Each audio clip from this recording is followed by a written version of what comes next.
नमस्कार दोस्तों। जब हम इंडिया की हिस्ट्री की बात करते हैं, तो हम मुगल, मराठास और ब्रिटिशर्स पर आकर रुक जाते हैं। पर क्या आपने कभी अहोम किंगडम के बारे में सुना है, जिन्होंने मुगल्स को एक बार नहीं, दो बार नहीं, 17 बार हराया था? जी हाँ, आज हम नॉर्थ ईस्ट इंडिया के बारे में बात करने वाले हैं।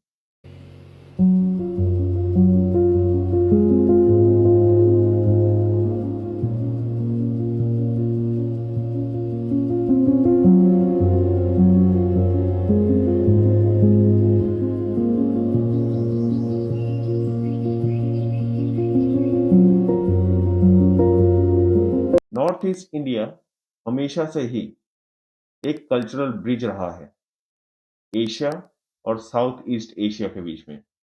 आप मानोगे नहीं, महाभारत में भी इसका जिक्र किया गया है। उस वक्त इसे प्रगज्योतिषा कहा जाता था, जो आज के टाइम का मॉडर्न असम है। करीबन 600 साल तक अहोम डायनेस्टी ने रूल किया था नॉर्थ ईस्ट इंडिया में। जब 1671 में बैटल ऑफ सराय घाट हुआ, तो उस वक्त लचित बोरफुकन ने वो काम कर दिखाया जो बड़े बड़े राजा और लीडर्स उस वक्त नहीं कर पा रहे थे। उन्होंने मुगल्स को हराकर उन्हें पीछे हटने पे मजबूर कर दिया था। जब ब्रिटिशर्स का एरा था हमारे इंडिया में, करीबन 1826 में ट्रीटी ऑफ यांडोवो के बाद ही ब्रिटिशर्स को नॉर्थ ईस्ट इंडिया में एंट्री मिली। इसके बावजूद वहाँ के जो लोकल ट्राइबल लोग थे, वो अपने कल्चर और वैल्यूज की बहुत ज़्यादा रिस्पेक्ट करते थे। उन्होंने ब्रिटिशर्स की गुलामी स्वीकार करने से मना कर दिया था। हाइपो, जडोनांग और रानी गडिनलू जैसे हीरोज ने काफी सैक्रिफाइसेस किए अपने लैंड को प्रोटेक्ट करने के लिए। पर पॉइंट ये है, हमारे बुक्स में इन सब चीजों का जिक्र क्यों नहीं किया जाता है? अब आते हैं हार्श रियलिटी पे। I don't mean to be offensive, but they call me Chinese and all, which is a little bit racist in my opinion.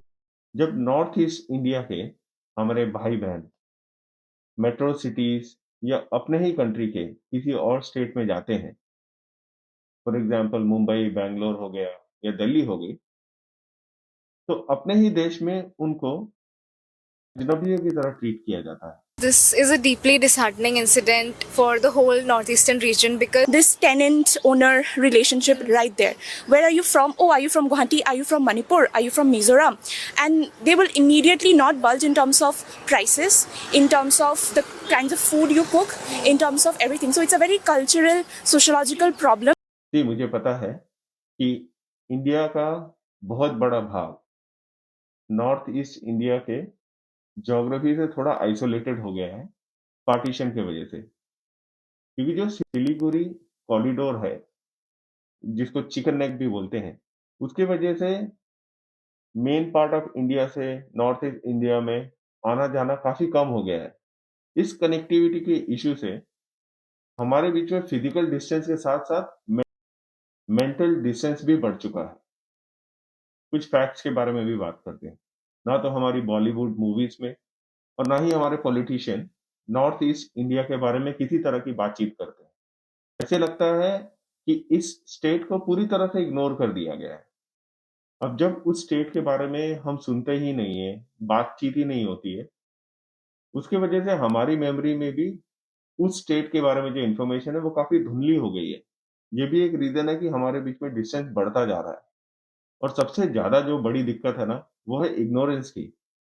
हम हमारे नॉर्थ ईस्ट इंडिया से आए हुए भाई-बहनों से उनके फूड को लेके, उनके फिजिकल अपीयरेंस को लेके, उनके लैंग्वेज को लेके कुछ ना कुछ कमेंट करते रहते हैं। उसके बाद उंगली पीछे करके बात कर, उंगली पीछे करके बात कर। चलेगा तेरे को, जा जाना। 35 साल का लड़का तेरे यहाँ बुढ़ा होता होगा क्योंकि ड्रग्स इतने करते हो तुम लोग। हमारे यहाँ 35 साल में एक्चुअल जवान होते हैं। पॉलिटिशियन है उसका बाप। तू क्या औकात है तेरी आने की वहाँ पे? मेरे को वो मसाज पार्लर से मिला है। तेरे यहाँ पे आदमी मसाज पार्लरों में काम करते हैं, हमारे यहाँ नहीं।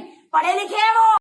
और उनको रियलाइज कराते हैं कि वो हमारी कंट्री में बिलोंग ही नहीं करते, जो कि कितना गलत है। इमेजिन कीजिए, इसी तरह का बिहेवियर अगर आप किसी और स्टेट में जाते हो, आपके जात को लेके, आपके कलर को लेके, आपके लैंग्वेज को लेके या किसी और चीज़ को लेके, आपके धर्म को लेके, किसी ने कुछ कमेंट कर दिया, तो आपको कितना बुरा लगेगा। और हमको हक किसने दिया, किसी और इंडियन सिटीज़न्स के ऊपर किसी भी तरह का कमेंट करना? जितना राइट्स उनके पास है, उतना ही राइट्स आपके पास है। कोई भी सुपीरियर या बड़ा-छोटा नहीं है, सबको इक्वल राइट्स मिली है। और वैसे भी रिस्पेक्ट ना तब तक नहीं मिलती है, जब तक हम सामने वाले को इक्वल नहीं समझते हैं। और जब तक ये डिफरेंस नहीं खत्म होगा ना, तब तक पीस और रिस्पेक्ट सोसाइटी में या कंट्री में नहीं आएगी। देखो, सिर्फ वीडियो बनाने से, सोचने से और भाषण देने से ये सब चीज़ नहीं बदलेगी। एज़ अ इंडियन सिटीज़न हमको अपने आप को बदलना होगा और यही हमारी असली ज़िम्मेदारी है। नॉर्थ ईस्ट की हिस्ट्री पढ़िए, वो सिर्फ 7 स्टेट्स नहीं है। हर स्टेट की अपनी-अपनी लैंग्वेज है, कल्चर है, फेस्टिवल है। उसको जानिए, समझिए, उनकी रिस्पेक्ट कीजिए और ये जो रेसिज़्म है ना, ये ज़ीरो टॉलरेंस होना चाहिए। अगर आपके सामने नॉर्थ ईस्ट से आए हुए किसी भी भाई-बहन के साथ भी कोई रेसिज़्म या कोई कमेंट कर रहा है, जो रेसिज़्म कर रहा है उन्हें समझाइए, उनको रोकिए। बिकॉज़ जब हम नॉर्थ ईस्ट इंडिया वालों को सपोर्ट करेंगे ना, तभी वो भी ओपनली हमारे साथ बाहर आएँगे। उनमें टैलेंट की कमी नहीं है, वो बहुत स्मार्ट और एजुकेटेड लोग हैं। आप लोग वेकेशंस में प्रेफ़र करते हो शिमला जाना, मनाली जाना, गोवा जाना और इंडिया के अलग-अलग पार्ट्स में। वहाँ जाओ, मैं मना नहीं कर रहा हूँ, बट इस वेकेशन प्लान में कभी-कभी प्लान करके आप अरुणाचल प्रदेश के माउंटेन्स में भी जा सकते हो या मेघालय की बारिश का एक्सपीरियंस कर सकते हो। वहाँ का जो ब्यूटीफुल नेचर है, उसको एक्सप्लोर कर सकते हो। तभी हमारे बीच में एक कनेक्शन बनेगा, क्योंकि आप उनके कल्चर को क्लोज़ली पहचानोगे। अगर नॉर्थ ईस्ट इंडिया से कोई आपके साथ ऑफ़िस में काम कर रहे हैं, कोई आपका कॉलीग है, तो उसको एक्सक्लूसिव मत बनाओ। उनको अपना पार्ट बनाओ, उनको इंक्लूसिव फ़ील कराओ। क्योंकि जब रिस्पेक्ट आप दोगे ना, तभी सामने वाला भी आपकी रिस्पेक्ट करेगा। वैसे भी उनमें टैलेंट की कमी नहीं है, उनको बस एक प्रॉपर प्लेटफ़ॉर्म मिलना चाहिए। आई एम श्योर वो ग्रो करेंगे। देखो, इंडिया ऑलरेडी बहुत यूनिक है। इंडिया में अलग-अलग धर्म के लोग रहते हैं, बहुत सारे लैंग्वेजेज़ बोलते हैं। ये यूनिकनेस एक बेनिफिट है, बट अगर यही लैंग्वेज, धर्म, कलर, जात इन सब को लेके अगर डिस्प्यूट हो गया ना, तो यही बेनिफिट डिस्ट्रक्शन में कन्वर्ट हो जाएगा। इसलिए बेटर ये है, सब चीज़ को अलग रखो, पीसफुली रहो, एक-दूसरे की रिस्पेक्ट करो। वैसे भी डिसरिस्पेक्ट, वायलेंस ये सब चीज़ से किसी का भी भला नहीं हो सकता। अगर आपको आपकी कंट्री को ग्रो करना है और पीसफुली अपने फैमिली के साथ रहना है उस सोसाइटी में, तो सबको रिस्पेक्टफुल और शांति से रहना हो चाहिए। मेरा सबसे बड़ा मानना है, जो रिलीजन है, वो बहुत ही प्राइवेट चीज़ होता है। कभी किसी के रिलीजन के बारे में डिसरिस्पेक्ट नहीं करना चाहिए, चाहे वो कोई भी हो।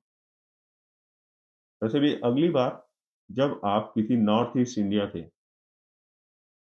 लोगों से मिलो, तो उन्हें बाहर वाला प्लीज़ ऐसे ट्रीट मत करना। अपना ही समझो, पूरी तरह सपोर्ट करो, चेक करो अगर उनको हेल्प चाहिए, तो जेन्युइनली हेल्प करो। अगर ये वीडियो अच्छा लगा, तो लाइक और सब्सक्राइब ज़रूर करना। मिलते हैं अगले वीडियो में, तब तक के लिए बाय, टेक केयर।